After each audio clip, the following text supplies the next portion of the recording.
Yeah, welcome to our webinar on push and pull, 4 mindset shifts MSPs have to make. And I'm excited. I was digging into this all last night, and it's great stuff. It helps in so many environments, so many different MSPs, outside of MSPs, every part of our business, even personal life. Okay, so today I have 3 speakers. So myself, founder of TopLeft, and 2 MSPs here in Canada, Crafty Penguins and Improving IT. And Mohammed is our customer success manager. And also joining us is Tennille Simpson, a director of technical operations at Morgan Birge. So that's one of our clients, and she's been using TopLeft and with ConnectWise for the last couple of years. So she's going to be our panelist and contribute along the way. So you can hear from somebody who's made this transition, evolution from push to pull. So welcome, Tennille. Yeah. Yeah. Okay, so I'm gonna, does this sound familiar? If any of these are familiar, then pop into the chat for something else. At the Friday, you have a great plan, but by coffee time on Monday, it's all falling apart. Clients are escalating things, there's emergencies, projects are stalling, dates are getting missed. Priorities are shifting, no one agrees what's urgent, there's conflicting priorities, unknown dependencies, stuff coming up. Tickets are rescheduled yet again. And technicians are cherry picking what seems easy and the stuff that should get out the door and was committed and promised and you just assumed would happen, not getting done. And chasing people for time entries and updates. Do any of these resonate? Oh, your screen is black. Is anybody else seeing my screen? I can see your screen. You can see it? Anybody? Okay, people in the chat said it looks fine. So just one person. All right, thank you all. This is being recorded, Garth, so we'll get that to you later. Definitions. So push is a system where it assigns work in advance. So in manufacturing, typically this is stuff gets produced and put into inventory and we hope we sell it. So it's kind of we're guessing what people are going to buy or need in the next year, whatever it might be. So work is getting pushed into the system regardless of current capacity. So things are already in progress and we're like, hey, build more, do more. And so in an MSP, that's like people already got their tickets are started. And we're like, hey, here's another one. Go do it tomorrow at 2 o'clock. And so this leads to rescheduling. Our calendars are overflowing. We're constantly juggling things. There's hidden bottlenecks and teams stressed out. You can see that in the picture there. We're just pushing work in the system.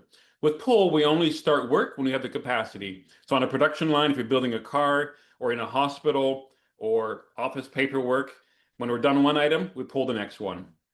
And that goes all the way through the line. So very low work in progress. We're doing one thing, pass it on to the next person or the next stage, only as they have capacity. And that prevents overload, overwhelm. We can see the bottlenecks. We can see what's taking longer, where it's queuing up, and get that work really moving smoothly. So some basic definitions, and this will get more clear with the examples in the demo later. So let's go into why does the push scheduling fail? And actually, before I go through the bullet points, Tennille, you went through this at NBA a couple of years ago. Guess why did you start this journey, and what were the problems before with the dispatch method? Yes, so it's actually what brought us to TopLeft. So when I started at Morgan Birge, we were using a scheduling model within ConnectWise. And with that, we were spending so much time scheduling and rescheduling, right? We did, to your point, when we had that perfect day planned. And then as soon as we had an emergency come in, then we had to completely reschedule everything. So a huge amount of time scheduling, rescheduling. We weren't working on priorities. So rather than working what was on as a priority, we were working what was scheduled. And so that led to challenges as well. We weren't getting those big things out the door that needed to go out the door. And then a third thing that is one of my favorite things about Kanban and TopLeft is allowing resources to, and I want to be careful the way that I say this, they should be picking the top priority item and working it if they have the skill set to do so. And what that allows is it allows your resources to learn and grow. Before we had TopLeft, what was happening was our dispatcher was only assigning tickets that she knew the resource could work. And what that did was it really put our resources in their bucket, but they weren't allowed to try to grow beyond that. And with TopLeft, they were able to see tickets that were maybe a little bit of a stretch for them, so they could go in there, they could start to work the ticket, reach out to a coach if needed, and make sure that they were progressing properly. And with that, we've really been able to grow the skill sets of some of our resources. Yeah. Yeah, perfect. Yeah, I've talked to so many MSPs and I've heard that so many times. And I think you've kind of covered what I had on my slide here. It's hard to estimate how long stuff is going to take for somebody else. Even my own work, it's hard to estimate your own, never mind somebody else's. We're going to be over or under. Especially we don't know what that work is, technical work. We don't know. Exchange, PowerShell, who knows what. Yeah. I put here the last bullet. It's encouraging scheduling a calendar. People are trying to make your resources utilized. We want to get to that 75 to 80% utilized. Instead of productive, like actually getting work done and the client happy, which is two very different things. You can have high utilization, but the productivity isn't there. Or we're just not focused on improving the flow and efficiency. Like we're doing the time, clocking the hours, but are we improving the system?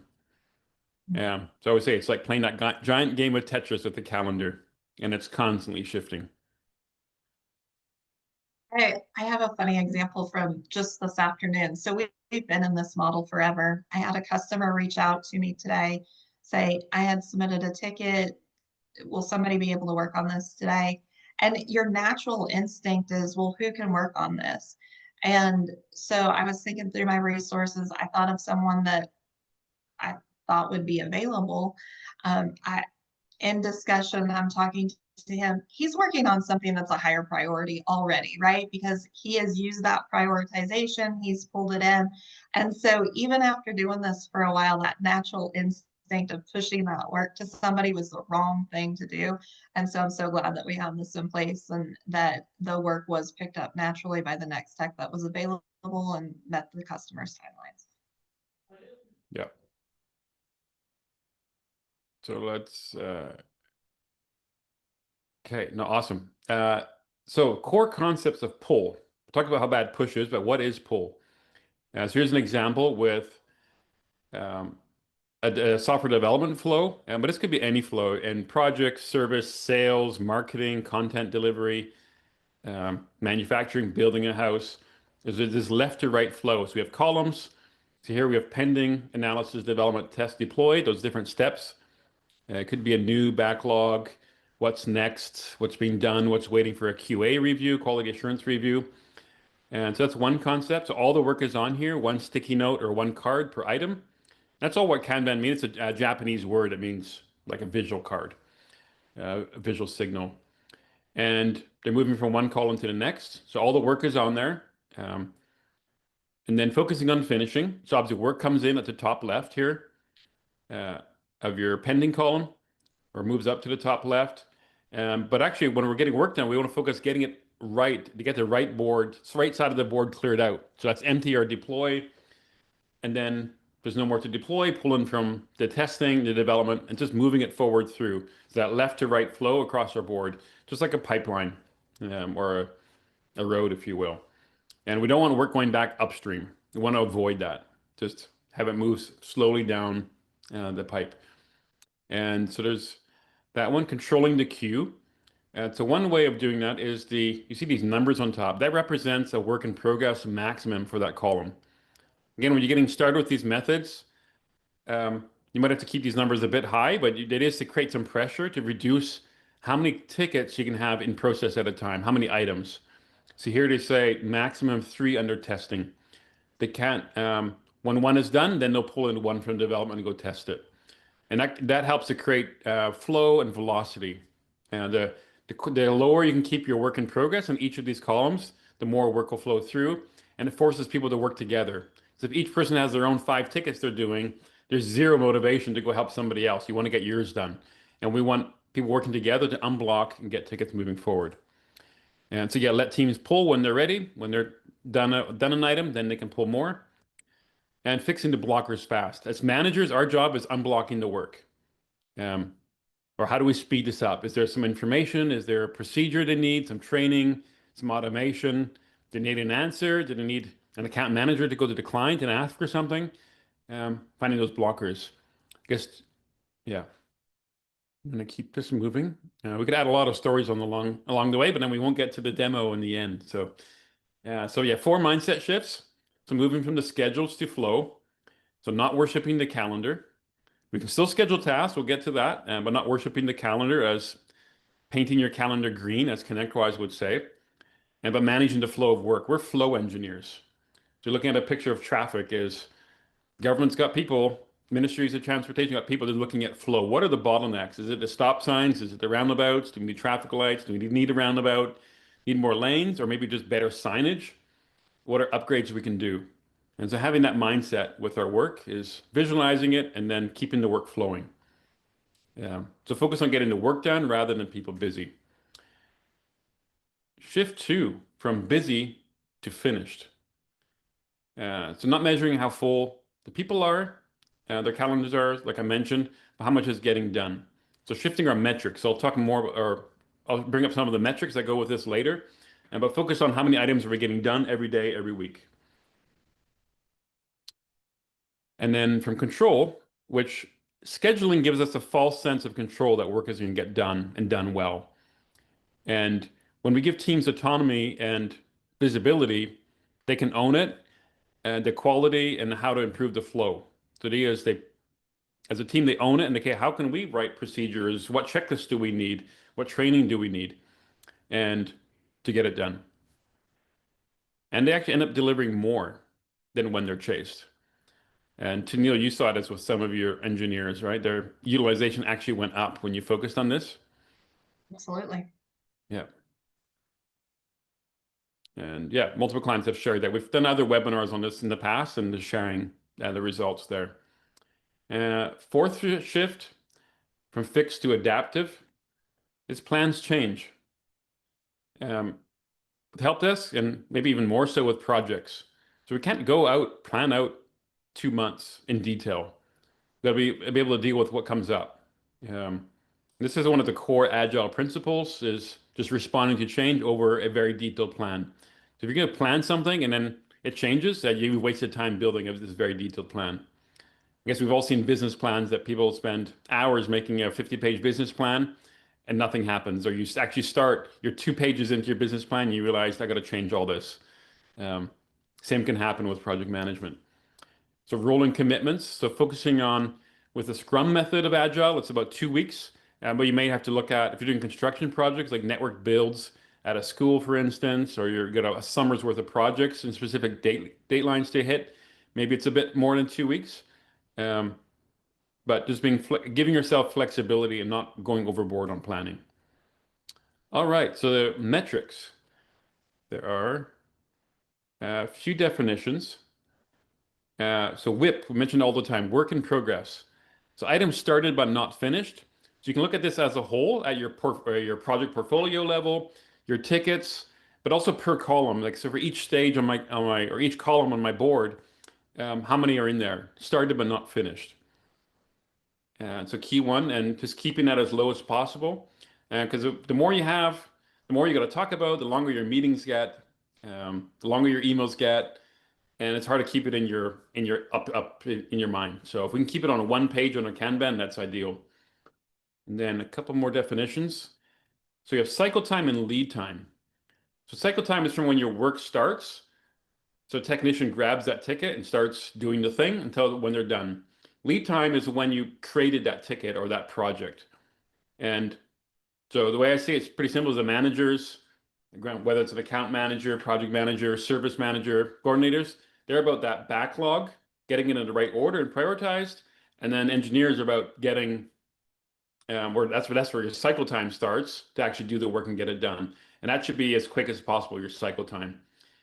And then you can actually break it a bit more, as the task might be might take a week to do is what are the steps in there, and saying for each step, what's that cycle time? Maybe there's like 3 or 4 stages that goes through, 3 steps. How can we optimize those? And then final throughput, number of items finished per unit of time. So it could be per day, per week, per month. And what are the items, whether it's you could say new users being onboarded, or just help desk tickets or project tickets.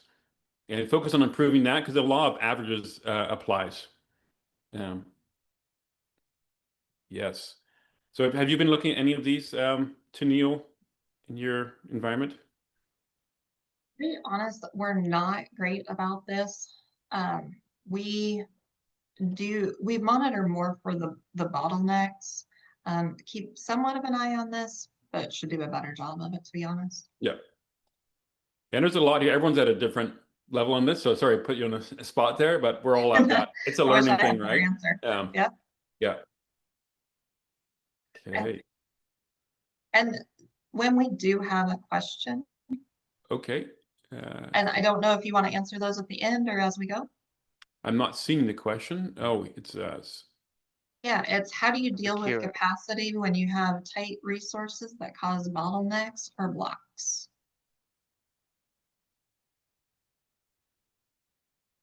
yeah. How would you answer that one? Yeah, so I feel like Agile and TopLeft really naturally help with your bottlenecks or your resources that block from a couple different perspectives. One is if you can get to using that pull model, right? They should not be pulling in more tickets than they can work. And along with that is the shared responsibility. Wim talked about working as a team and the team members having the ability to pull in their tickets. So working those tickets that may be beyond their skill sets. The other thing that I would call out is I feel like this is a huge topic during your stand-ups. So during your stand-ups, looking at your board, looking at where your bottlenecks are, looking at those resources that are often that higher skilled resource and challenging that resource and saying, what are you working on and where can others help you? And really being strategic about there may be a task that has some simpler things that can be done maybe by a lower level tech, but then having the guidance or the coaching from that more skilled tech in order to keep things moving. Yeah. And what came to mind for me is, oh yeah, here. Is the Phoenix Project gets into this. So a book I highly recommend, which talks about IT and DevOps in this flow. And that's one of the key things. There's a character in the book called Brent. And does anybody here know Brent from this book? Has anybody here read the book? Pop in the chat. But he was a bottleneck in this company, this 200-person IT department. And he's been there 10 years, and he knows how the VLANs and the SANs work, and keep going to him. Yeah, taking the work away from him. Like, what does he absolutely need to be doing? Taking the non-essential things away. And the same thing in manufacturing. If there's a machine that's a bottleneck, is what does it not need to be doing? What's something that another resource could be doing, even if it takes them double the time? Yeah. So people are loving the book here. It's based on The Goal as well, by Eliyahu Goldratt. So highly recommend both.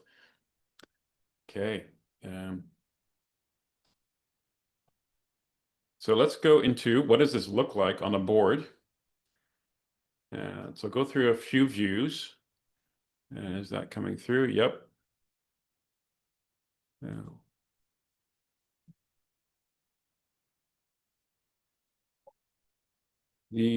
I'll get to that question about due dates in a bit. Yeah, so go through a few boards here. Again, TopLeft is very configurable in this way, and it's, again, as you probably everyone knows here, it's integrated to your PSA, ConnectWise, Halo, ConnectWise, or sorry, Autotask.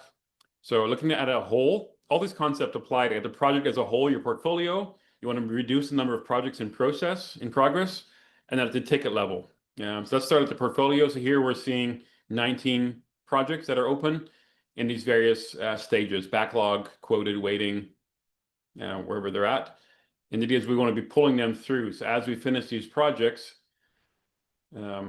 just dragging them through. So I'm still actually, I have a work in progress limit of 4 here. So I'm actually now, I'm at my max. So I'm green, but if I added another one, it's going to go red. Or if I pull one back, it's going to go red. So that's a concept, is only pulling in while you're staying within that limit that you've set. And then we're also visualizing what we call neglected work. So if they're over budget or over the timelines, you're going to see that as well. So let's, and then if you, again, here's multiple ways to lay out these boards. So here's one where we're showing tickets by project as a horizontal swim lane. So I can see very quickly where each project, where is that it at in its flow. So I see this decommissioned server project. It's got a few things that are ready to start, a couple that are scheduled, and these project management is in progress. So I can see that this team hasn't done a whole lot yet. They've had maybe a kickoff meeting. They did that a week ago. I see it's in progress for a week, and no note added for 8 months. And they scheduled these migrations for some computers, but haven't done anything yet. So I can see that one. This IT assessment, I can see somebody's working on writing the report, what's going on, but they're not moving forward and they're missing time entries.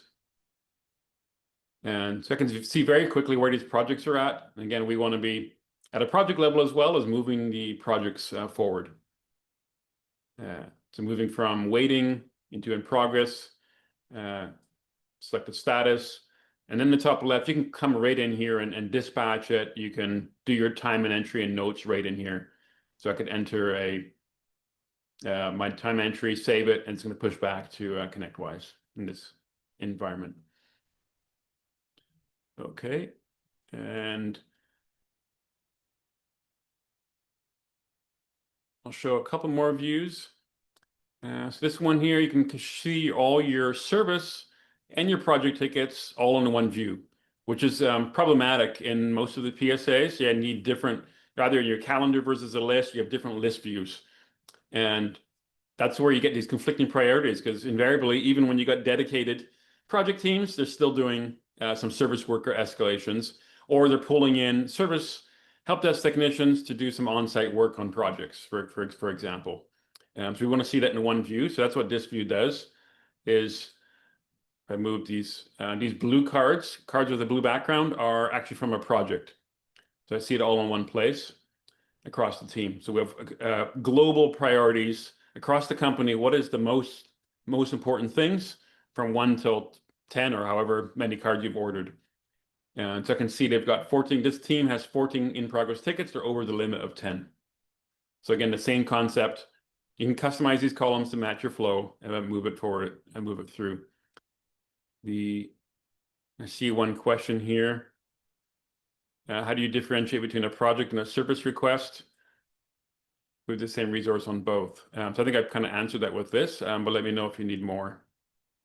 And then you can come in and say, just show me my tickets. So as an engineer, this is what you would see, is all your work in one place, project and service.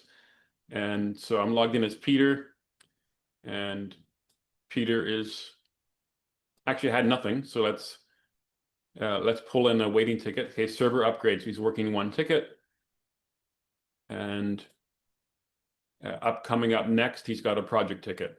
So he can very clearly see what's on deck right now, what's coming up, and see if any SLAs are getting missed, if he's over budget. So he can kind of self-manage and control his own work without being nagged about, can you update this? Where's the budget at? Those things. And so engineers love this. Out of overwhelm. It's a much simpler interface. Yeah,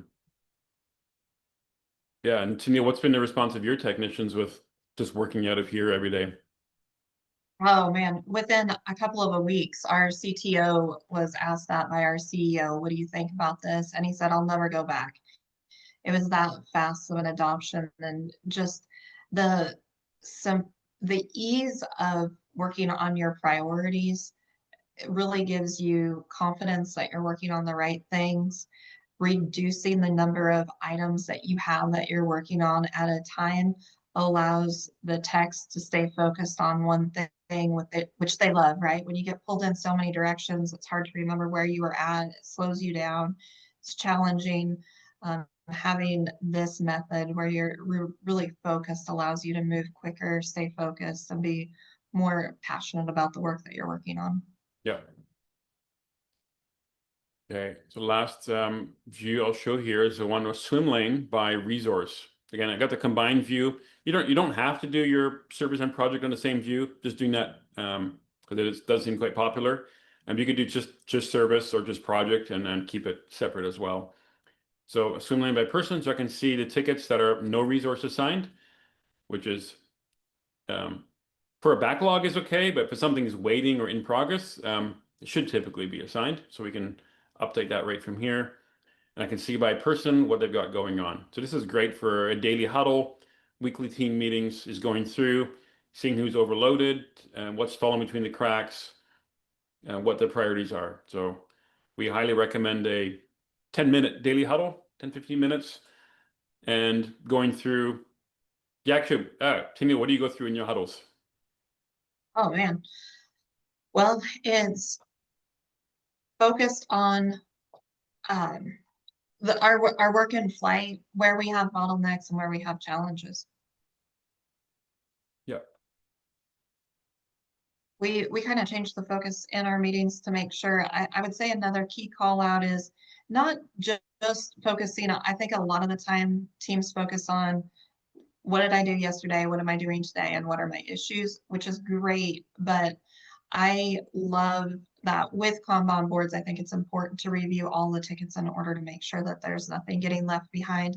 And with TopLeft and the red flags or banners really helps call to attention those tickets that may be getting left behind. If you don't mind, while I'm talking, the question on the service and projects and having the same resources on both, I love having the same resources on both projects and service, because what that does is it allows you to flex your bandwidth. That means that when I have a service ticket come in, I can have somebody working on that immediately, getting that service ticket moved in, but then as they have availability, they're working on those projects. Now, I do want to call out with that there's times, and this kind of goes to the question of how do you handle those hard due dates, is when you have those hard due dates, noting those, and then watching as you approach those, make sure that you're meeting those.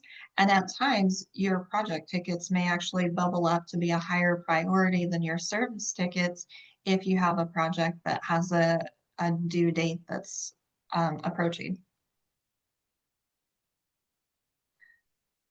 Awesome. Thank you. Yeah. Yeah, and let me make one last point with that. What's nice is when you have both projects and services in the same board, you have better visibility to how much workload you have there, right? You can see in each of the columns and each of the statuses, how much work do you have in each of those? And are you do you have more work than you have resources for, just with that quick visual? If you have projects in one area, service in another, then you don't have that clear visual to that. Yep. Yep. I see more companies going towards this way of just having multiple pods, scaled with multiple pods, and the pod handles all the service, all the project, proactive, everything for those clients they own. Yeah. Okay. I don't understand this review part question here. What do you do for the review part? I wonder if that was for the morning huddle. So review, I think what I said is review what you did yesterday and what are you doing today. The review part can be important for lessons learned, etc., knowledge sharing, those types of discussion items. So calling those out. Did that answer the question?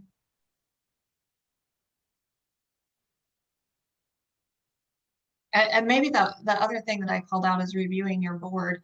And so what I mean there is sometimes your board has too many tickets to review in a single huddle. And with that, really paying attention to those flags.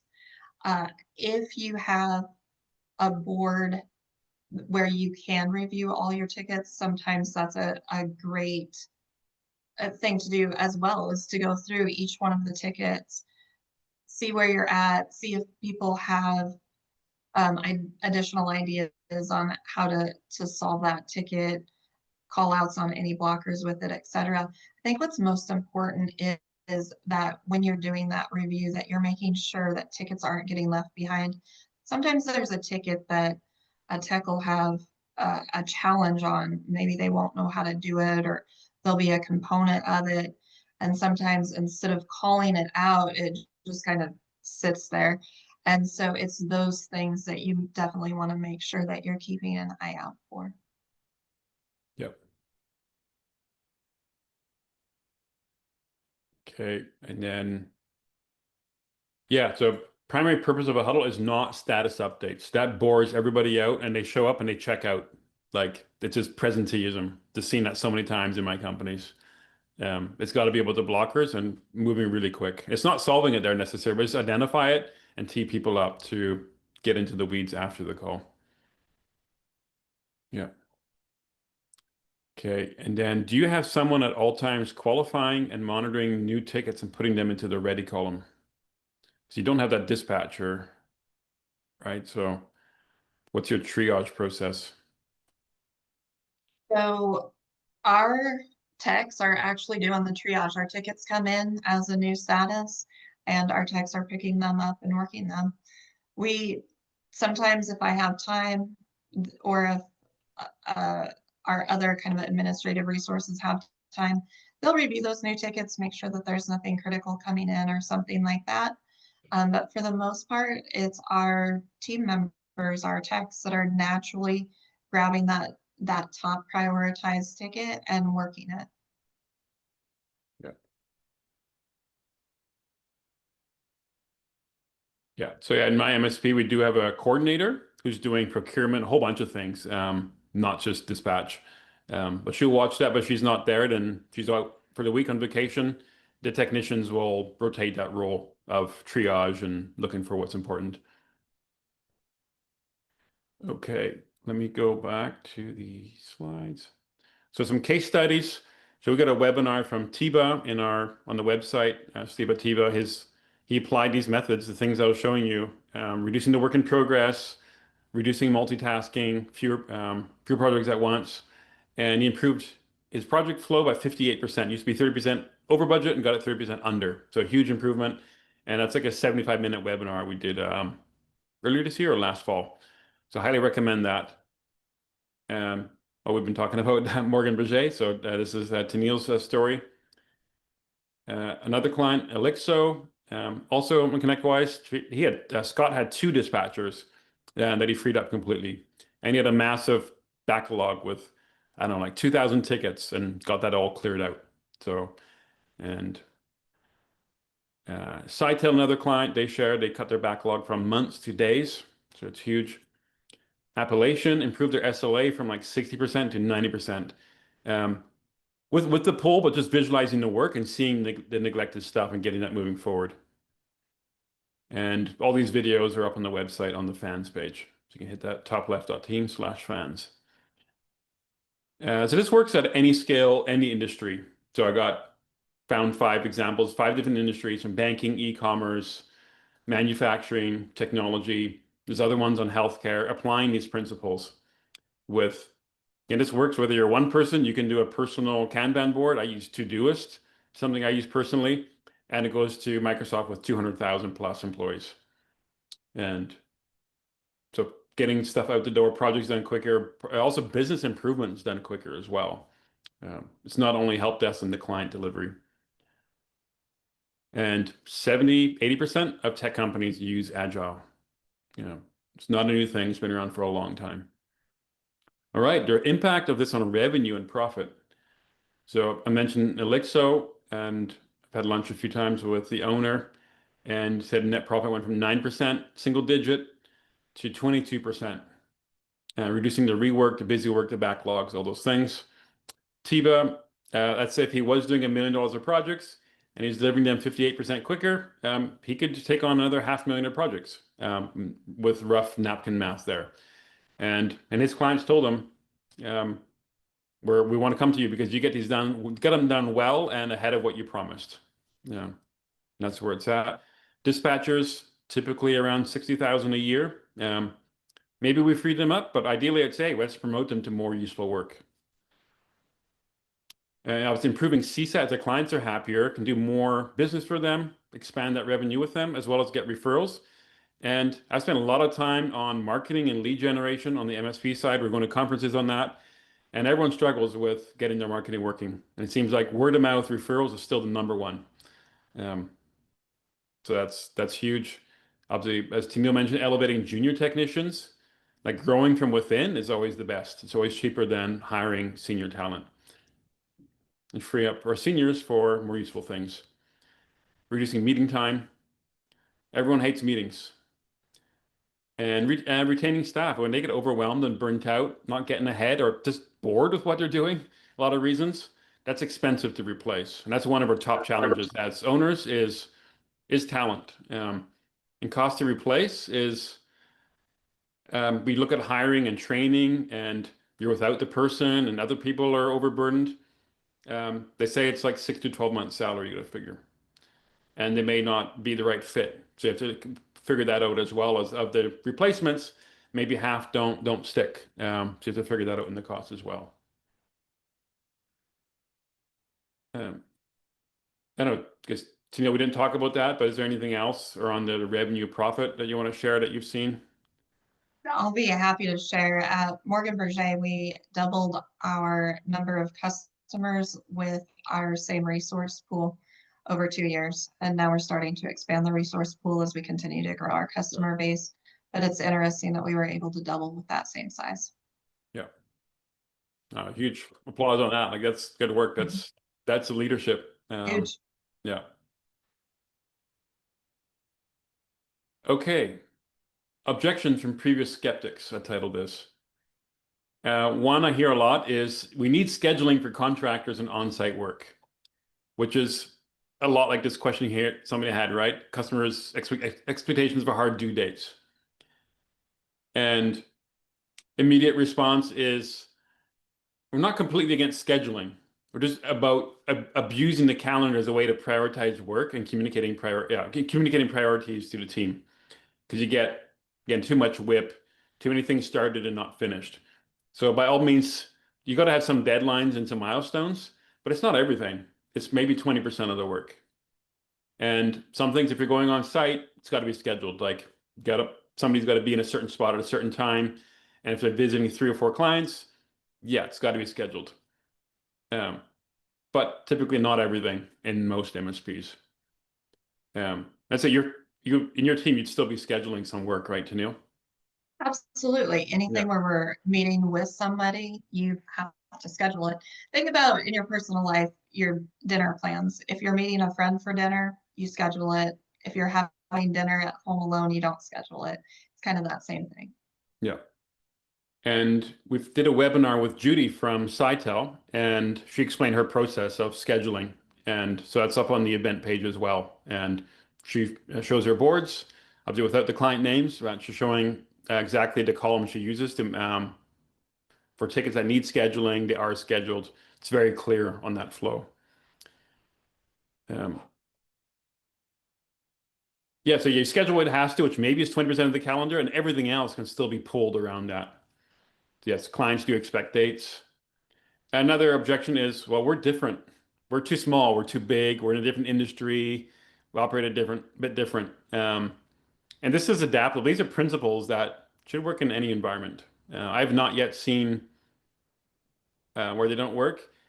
If it's a lot of field dispatch, that can be a struggle, I guess. But actually, we have these clients like Judy is doing a lot of field dispatch as well. So visualizing the work always helps. Visualizing neglected work, reducing the WIP, all these things, these principles still are very helpful. we'll lose control. So that was a fear you said one of your managers had, right, Tennille? Our, our CFO was so locked down. If the work's not scheduled, how is it going to get done? Just that required control of the techs, and really you don't have that control. I feel like scheduling is a false feeling of control, because you lose that control as soon as you have an emergency come in. Yeah, exactly.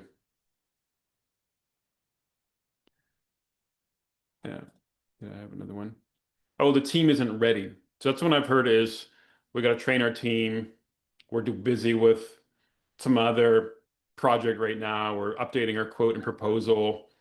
We're doing Roost. We're doing other automation. And just with this, you get quick wins out of the gate, and it helps everyone. And it helps you do those other business improvements as well. So yeah, quick wins out of the gate. And then obviously there's incremental improvement and learning along the way. Like even these big companies, people have been doing lean agile for 20 years. They're still learning. They're going to workshops, taking courses, getting coaches to help them through it. So it's like saying I'm not ready to go to the gym to get in shape, or I need to get in shape before I go to the gym. It doesn't make sense. Like you just start with that. I would say too, with the ConnectWise integration, you have nothing to lose, right? You can start small, you can start big, and you always have the way that you're currently working to fall back on. Not that we want you to fall back, but you can continue to grow. Yeah. Okay. Question here about the issues list of tickets as the blockers. Yeah, TopLeft does pull in the issues from your ConnectWise projects. That's what you're talking about. They'll be on the board as well, and you can color code them. I think I remember Tennille saying that last week. So it works fantastic, right? Those issues, you can show them in your board. And when, to your point, if you want to highlight those issues, so you make sure that you're monitoring those, keeping an eye on them, you can highlight them whatever color you want, etc. And it just gives you a great visual. yeah. Okay. Question here from someone. How do you deal with a tech that misses tickets and due dates because they didn't see about a request? I don't see how that's possible on a Kanban board. Because it should be right. Yeah, before Kanban, that's easy to do because things they kind of get lost in ConnectWise, right? But with TopLeft, you have the visual, you have those flags, and so while you're doing that visual review of the tickets, you can see those tickets that are being neglected because they are flagged, and then you're talking to those resources about, hey, why isn't this happening? And that's a really productive part of your stand-up or your one-on-one with that resource, etc. Yeah. So just showed on the demo, here's a card shows when it's overdue or if it's coming up soon. And you can add a bit more visualization as well if it's getting close. So it's having it in the right column and having somebody grooming the card that those tickets with due dates are pushed to the top. That definitely helps too. Because if they're way down in the column, yeah, they could miss it. You do need to groom your boards. Just like you would groom your work area, hopefully, or the kitchen counter, right? Like put things where they belong. Yeah, done. Okay. Okay, team adoption, making it stick. Yeah. So I think I got about 7 principles on this one. And that's key because we all love getting our tools, but getting people using it is the other one. So always starting with educating and aligning, explaining the why, the what, the WIFM and the benefits. You're like, what's WIFM? Well, so what's in it for me? And going to everybody in your team as your coordinator, account manager, the engineers, technicians, everybody, like what's in it for them? So listening to them, explaining it to them, this is going to help you know what's important and stay focused and do one thing at a time. We don't want to nag you and slack you about all these silly questions that should be in the system. You've developed a good process on that, Tennille, right? I think what I was really impressed with is within 2 weeks you plugged in TopLeft and you ran a webinar, or not a webinar, it was just a team meeting, and you took them through this, right? Exactly. Just I explained the the reason that we were changing the way we work, the benefit to the resources that we've talked through, like what's going to be better about this for the techs in order to drive that change management.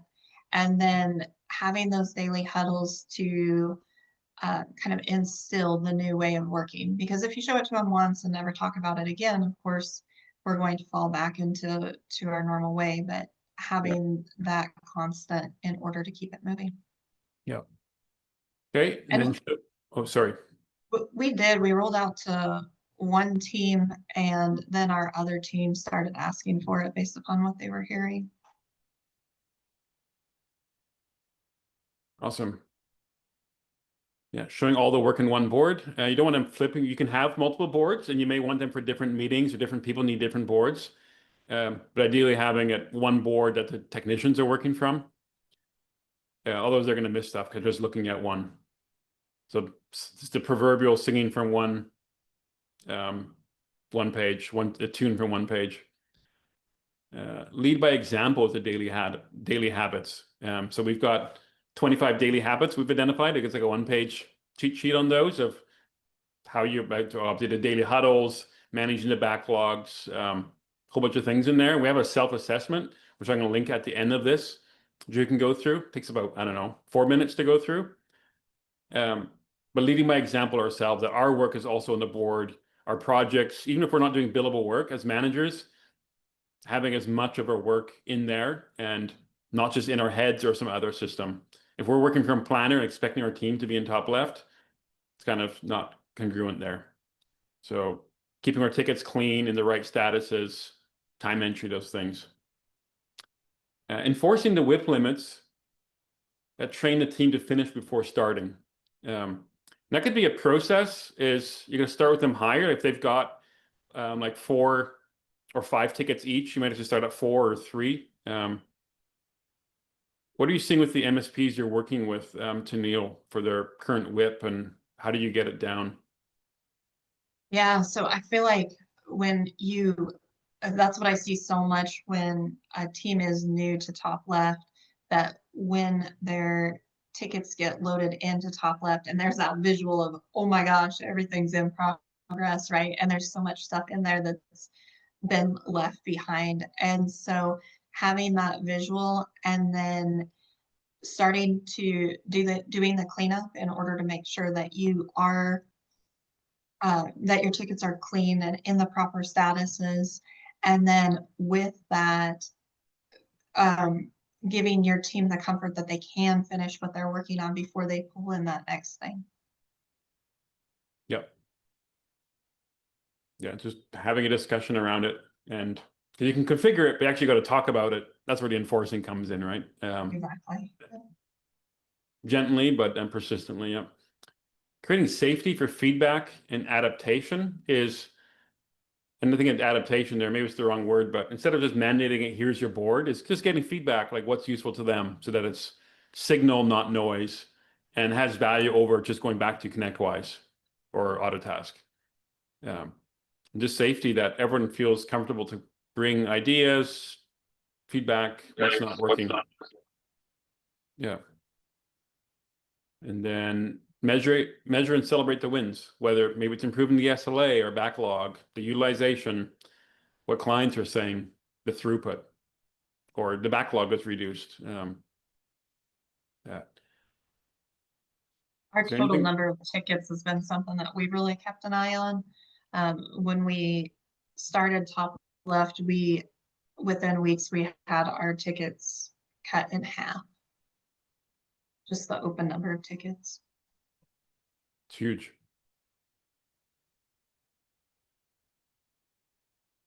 Okay. And then it's kind of some final tips here. Be pragmatic. Start with what you're doing right now. This is not about revolution, it's evolution. So you got your current ways of working and your boards and your workflows and your PSA. We're just visualizing it, having things pop out, so we know what conversations we need to have. Again, it's like I said, just going to the gym, get started today. Put your shoes on, go out the door and start walking. Getting quick wins that you can do out of the gate. The small 1% improvements every day, every week. And those stack across a year. If you got 200 working days, hey, you've improved 200% or more. Respect existing process and people. Commit to the ongoing learning. This is being it for the long haul. So read the books, take the courses, go back to the basics. And because the best of the best are still learning. Resources, I've got a couple things. Webinar recordings on topleft.team/events. There's a dozen plus there, from, probably 24 from the last few years.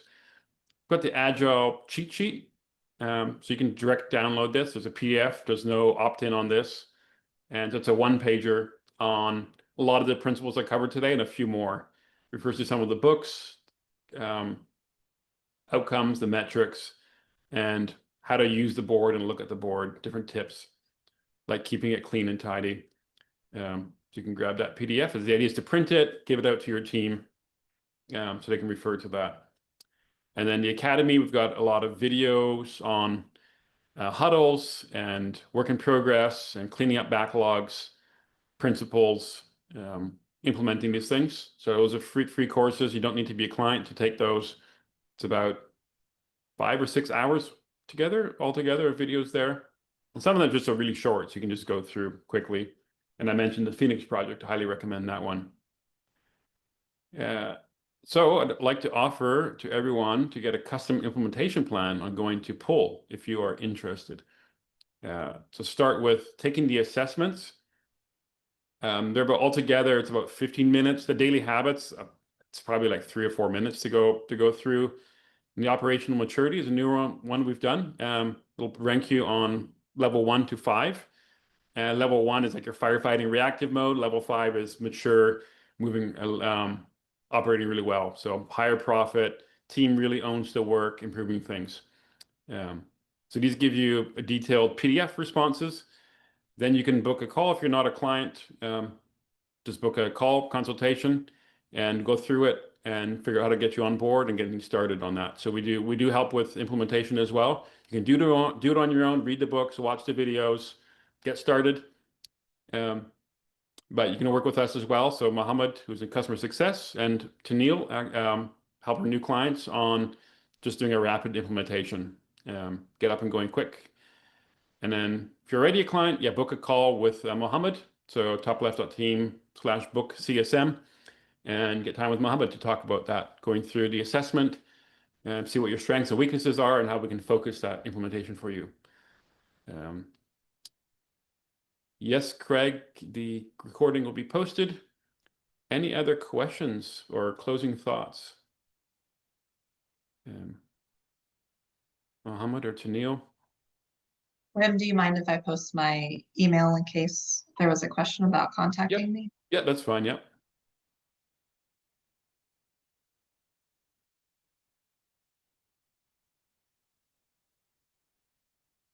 Okay, I think love all the interaction, engagement along the way with the questions. That was great. I think we covered most there. Any last questions?